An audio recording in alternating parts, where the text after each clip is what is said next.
So the following book that we're going to be reading is called the Epistle of Matteus to Diognatus. This is not in the canon, but the first chapter is called the Occasion of the Epistle, and it's basically Diognatus speaking to Matteus, and they're talking about what it takes to be a Christian, or what Diognatus might have heard it takes to be a Christian, what the difference is of being a Christian. Chapter 2 is the vanity of idols, which is obvious why this book was taken out for this part, in my opinion. And then also it talks about the superstitions of the Jews, and it talks about how both are incorrect, because idol worship is incorrect according to the Ten Commandments, obviously, and also the vain practices of the Jews are also false. So that's something I went to Christian school my whole life, and that's something that was never talked about, is that that the things that the Jews were doing back then was not correct. It wasn't correct. It was like as if we were taught that it was the right thing to do, is to do all that stuff because it was waiting for Jesus to come and then he would fulfill it. That's actually not true at all. It's the fact that they were totally incorrect in everything that they were doing, because they thought that somehow those practices were what got them there, instead of the fact that it was a metaphoric prefiguring of Jesus coming in the future. And that's why they didn't accept their own Messiah, and still don't. And that's why the inheritance was given to Jacob and not to Esau, because they didn't accept their own Messiah. So chapter 3 is the superstitions of the Jews, as I said, and it's all about like how their blood sacrifices is all the things they were doing was incorrect. And I'm just going to read that because it's a good transition into chapter 4, which is what I want to read. It says, "And next, I imagine that you are most desirous of hearing something on this point, that the Christians do not observe the same forms of divine worship as do the Jews. The Jews then, if they abstain from the kind of service above described, and deem it proper to worship one God as being Lord of all, they're right. But if they offer him worship in the way which we have described, they greatly err. For while the Gentiles, by offering such things to those that are destitute of sense and hearing, furnish an example of madness, they, on the other hand, by thinking to offer these things to God as if he needed them, might justly reckon it rather an act of folly than of divine worship. For he that made heaven and earth, and all that is therein, and gives to us all the things of which we stand in need, certainly requires none of those things which he himself bestows on such as think of furnishing them to him.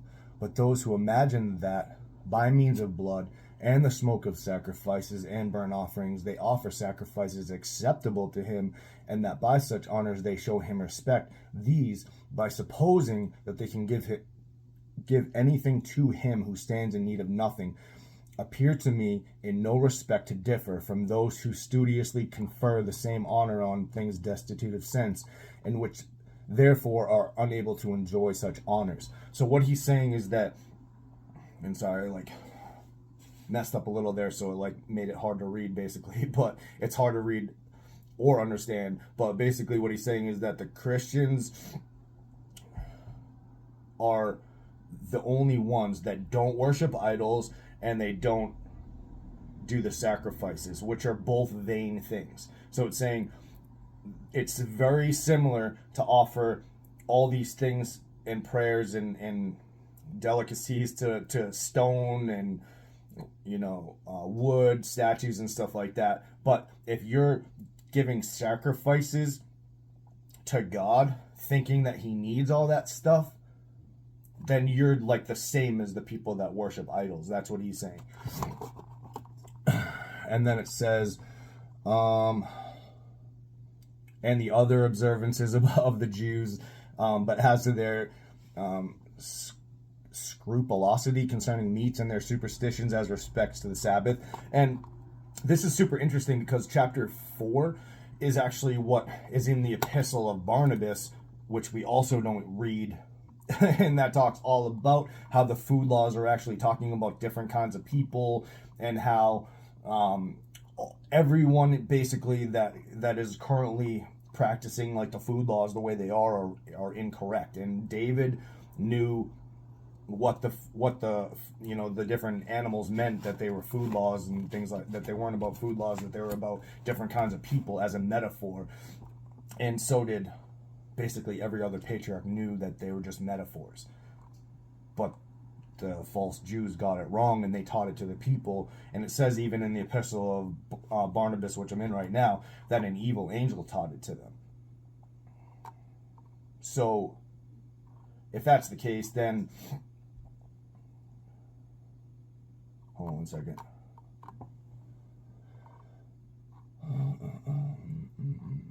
It also tells you like the whole metaphor for like what Jesus actually means, which I'll show you real quick.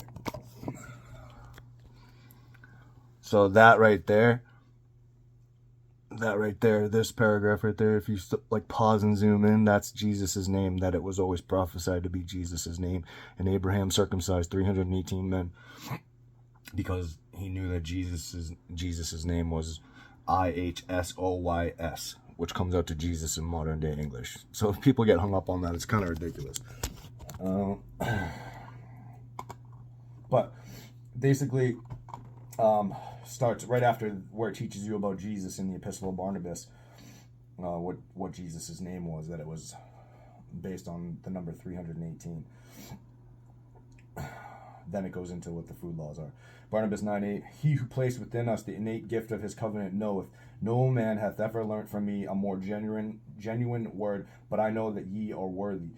And he's talking to us in the future, the elect, like Enoch said. Barnabas 10:1, but for as much as Moses said, ye shall not eat senye, nor eagle, nor falcon, nor crow, nor any fish which hath no scale upon it, he received in his understanding 3 ordinances. Yea, and further he saith unto them in Deuteronomy, I will lay as a covenant upon this people my ordinances. So then it is not a commandment of God that they should not bite with their teeth, but Moses spake it in the Spirit. Accordingly he mentioned the swine with this intent. Thou shalt not cleave, saith he, to such men who are like unto swine. That is, when they are in luxury they forget the Lord, but when they are in want they recognize the Lord. Just as swine, when it eateth, knoweth not his Lord, but when it is hungry it crieth out, and when it has received food again it is silent. See, the Muslims and the Jews think it's about pigs, and it's not about pigs, it's about people. And if you read the book of Ahikar, you would understand that Ahikar is where Paul and Barnabas, who learned together, got that analogy from.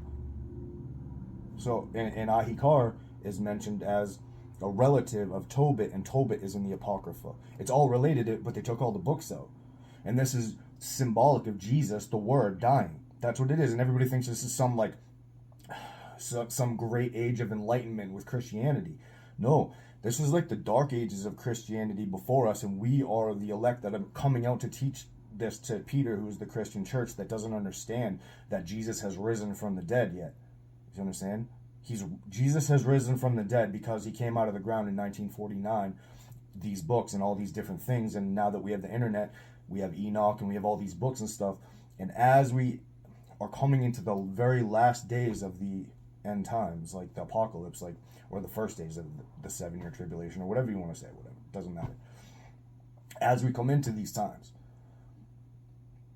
when there's CERN, when there's the possibility of the bottomless pit becoming opened, when there is famine and pestilence and earthquakes and rumors of wars and all these things that are coming upon the earth, when we come to this time, this is when it is prophesied that these books would be released.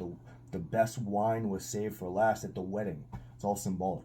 Anyways, I'm going to teach another lesson on this in a second. I just wanted to show you the different things within these other books that have been removed and how they all relate to one another. And I'm going to continue on with this in a second. Take care.